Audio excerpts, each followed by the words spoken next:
कोई सिठनी याद, क्योंकि सिठनिया दे अंदर बड़ा एक अपनी वक्री चीज है। फिर गंदियां सिलसिले विच गंदियां खैर है, कुछ सुना दिया।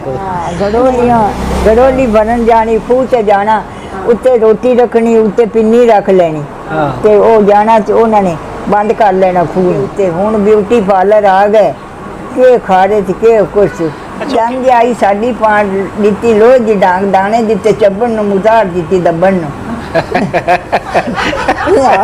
कोई और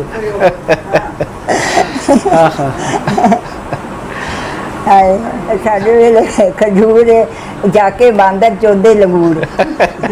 हुण तैनूं कहानियां सुणावां बेड़ा ते साडे वेड़े छजवे। पता नहीं हुण मैनूं ते बेड़ा ते तुहाडा। अच्छा, साडे वेड़े छजवे तू बग्गा दाड़ा कर, तू बग्गा दाड़ा कजवे। वाह वाह वाह। बड़िया है। दीदी नूं अजे भी कुछ आंदा सी।